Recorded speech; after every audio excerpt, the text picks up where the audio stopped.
Teman saya pernah bercerita tentang temennya ini sudah sekitar 20-an tahun menghidupi callingnya, tapi pada akhirnya di usia 55 tahun dia memutuskan untuk pindah ke kota asalnya di Kalimantan dan menjadi petani kelapa sawit. Pertanyaannya adalah kenapa akhirnya dia berpindah atau meninggalkan callingnya? Apa yang terjadi sebenarnya? Kenapa sulit sekali bagi seseorang untuk tetap setia menghidupi calling sampai dengan akhir hidupnya?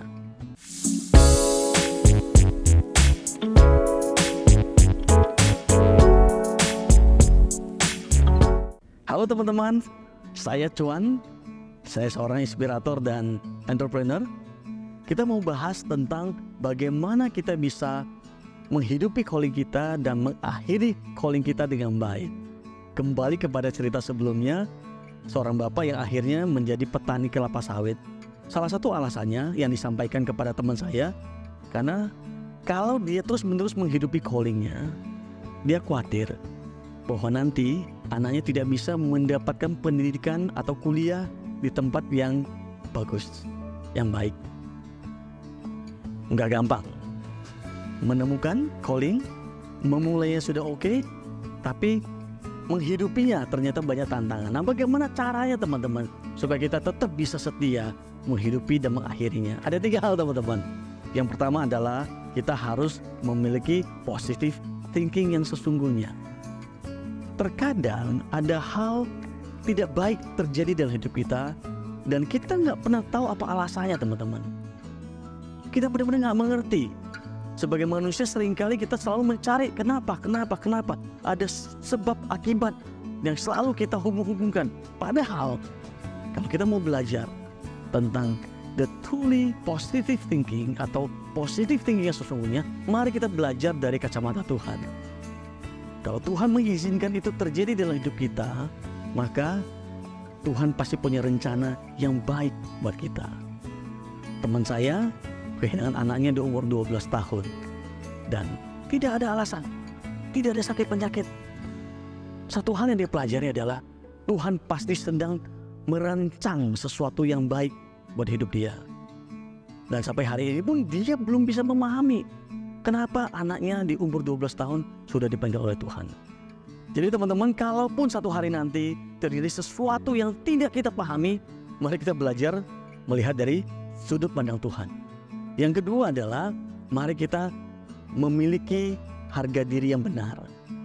Di tengah perjalanan kita menghidupi calling, tentu saja ada batu, ada kerikil. Hidup tidak selalu sebaik yang kita inginkan teman-teman. Kalaupun itu terjadi, maka jangan pernah kita membangun harga diri kita atas hal-hal yang sebenarnya tidak berarti. Misalnya, kita mengukur bahwa kita sukses di dalam calling kita kalau kita punya A, kalau kita punya B, kalau kita punya C. Bukan itu teman-teman. Ingatlah bahwa mari kita membangun harga diri dengan cara yang benar. Bahwa yang paling penting adalah melakukan apa yang Sang Pencipta ingin saya lakukan.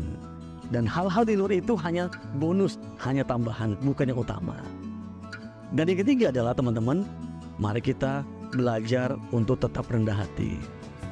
Kalaupun satu hari nanti apa yang kita lakukan itu mendapat pujian, benar-benar menjadi luar biasa, maka itu bukan buat kita. Jangan sampai kita mengambil itu semua menjadi pujian buat diri kita. Akhirnya apa yang terjadi teman-teman? Kita lupa diri. Dan kita mungkin saja mulai melenceng dari panggilan kita, dari calling kita. Ingatlah bahwa calling itu diberikan oleh Sang Pencipta, maka kita wajib mengembalikannya kepada Sang Pencipta. Maka kita tetap akan menjadi manusia yang rendah hati, mengerjakan bagian kita, dan biarkan semuanya dikembalikan kepada yang memberikan calling. Jadi teman-teman, kalau kita sudah melihat bahwa semua proses dari mulai kita menemukan calling, memulai itu bukan sesuatu yang gampang. Termasuk juga bagaimana menghidupi dan akhirnya kita mengakhirinya, itu pun tidak mudah. Semua proses ini butuh keyakinan bahwa calling ini memang dari Tuhan.